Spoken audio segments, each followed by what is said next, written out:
और आपको बताएंगे आज कि पुतिन के ट्रंप व्यू के चक्कर में ज़ेलेंस्की शिकंजे में फंसते चले जा रहे हैं। ज़ेलेंस्की पर सीज़फायर समझौते पर साइन करने का बहुत ज्यादा दबाव है।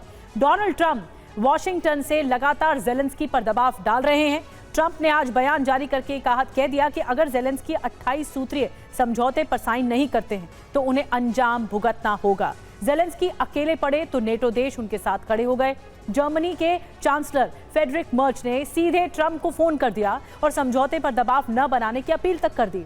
वहीं ब्रिटेन अपनी सेना यूक्रेन भेजने पर गंभीरता से विचार कर रहा है। नेटो का ये मानना है कि रूस से निपटने के लिए सबसे पहले यूक्रेन के पक्ष में एकजुट होना बहुत जरूरी है। ये यूनिटी बहुत जरूरी है। इसीलिए खबर मिल रही है इस वक्त ग्राउंड जीरो से कि यूक्रेन के कुपियांस्क में भीषण जंग चल रही है। रूस ने बड़े हमलों को अंजाम दिया है। कई इलाकों में रूसी झंडा फहराया गया है।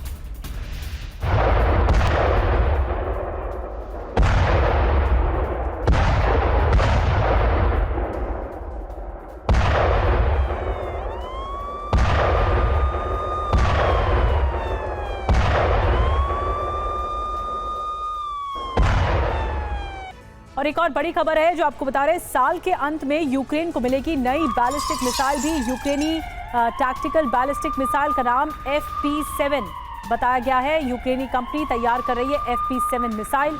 टेस्ट पूरा होने के बाद यूक्रेनी सेना को सौंपी जाएगी ये मिसाइल। तो मिसाइल को लेकर ये बड़ा अपडेट है। यूक्रेनी कंपनी तैयार कर रही है P7 मिसाइल।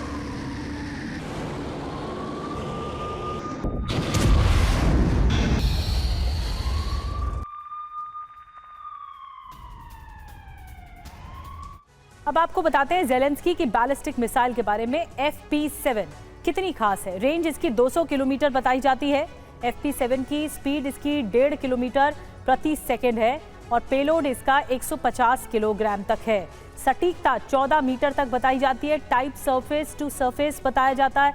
मकसद मध्यम दूरी के टारगेट पर अटैक करना। इसका फायदा क्या है कि रूस पर डायरेक्ट अटैक हो पाएगा। तो ये इसकी खासियत है जो कि ज़ेलेंस्की को अगर ये आगे मिल जाती है बैलिस्टिक मिसाइल तो इसका फायदा ही होगा यूक्रेन को। वहीं काला सागर में क्रीमिया को लेकर यूक्रेन रूस में जबरदस्त जंग छिड़ी हुई है, जबकि अब कैलिनिनग्राद को लेकर रूस और नेटो आमने सामने आ सकते हैं। यानी काला सागर से लेकर बाल्टिक सागर तक विध्वंस का विस्तार हो सकता है। कई यूरोपीय देश मिलकर रूस पर हमले का ब्लूप्रिंट बना रहे हैं। इसके लिए पेंटागन से फाइनल अप्रूवल मिलने का इंतजार है, जबकि अमेरिका इससे पीछे हट सकता है। ऐसे में यूरोपीय देश बिन अमेरिका ही रूस से भिड़ सकते हैं। यानी यूरोप में नए समीकरण बन रहे हैं जो विध्वंसकारी हैं। रिपोर्ट दिखाते हैं आपको।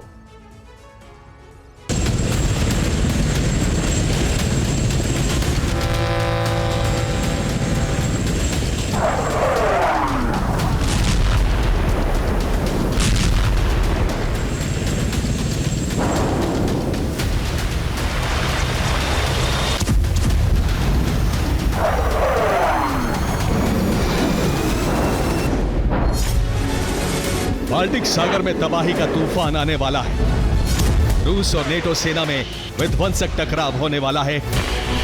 कैलिनिनग्राद कभी भी एपिसेंटर बनने वाला है, क्योंकि रूस की ड्रोन घुसपैठ रुकी नहीं है। अब रूस को रोकने के लिए नेटो ने फ्रंट लाइन पर आने का प्लान तैयार कर लिया है।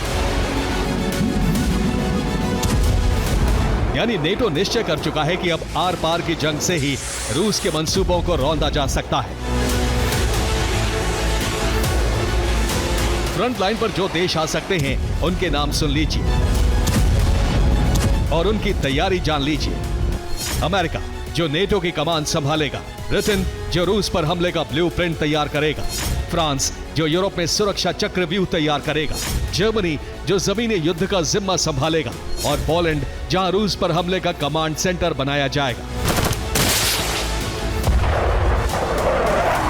यानी अब बस एक फाइनल मीटिंग होनी है, उसके बाद नए सिरे से हमले का रोड मैप तैयार किया जाएगा। दरअसल ये फैसला इसलिए लिया जा सकता है ताकि इससे रूस की ड्रोन घुसपैठ रोकी जाए। दूसरी तरफ सर्दियों में यूक्रेन पर हो रहे विध्वंसक हमलों को कम किया जा सके।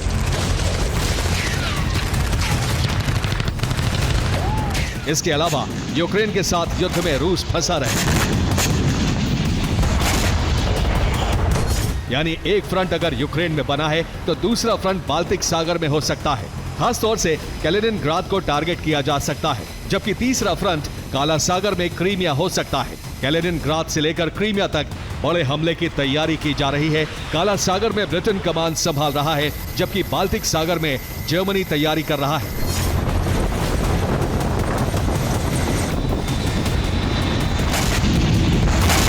इस बीच रूस ने वार्निंग दे डाली है। यूरोप के देश रूस के न्यूक्लियर बेस कैलिनिनग्राद की घेराबंदी कर रहे हैं। अगर कैलिनिनग्राद पर हमला हुआ तो पूरे यूरोप को गंभीर परिणाम भुगतने होंगे। यानी रूस को अंदाजा है कि कैलिनिनग्राद को लेकर ब्लूप्रिंट बनाया जा रहा है। इसलिए रूस ने पलटवार के लिए न्यूक्लियर सबमरीन बाल्टिक सागर में भेज दी है।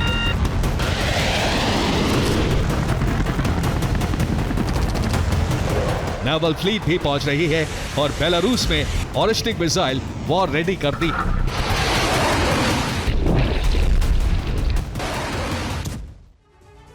और एक और बड़ी खबर इस बीच मिल रही है कि अगले हफ्ते डोनाल्ड ट्रंप से बातचीत करेंगे जेलेंस्की।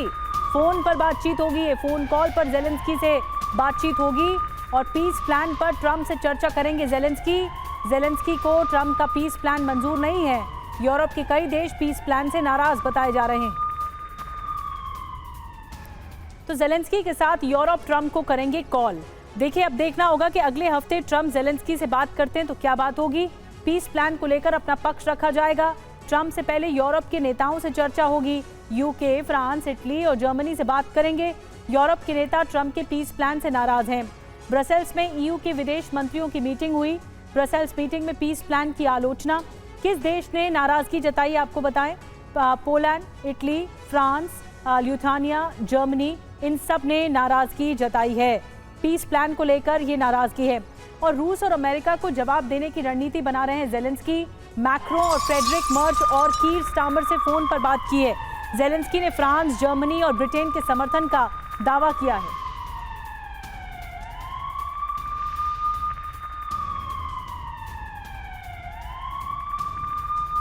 तो यूरोप से नजदीकी के बाद जो टकराव है वो बढ़ता जा रहा है। जेलेंस्की लगातार यूरोप को साधने में जुटे हुए हैं। अब देखना होगा कि यूरोप का अगला कदम क्या होता है।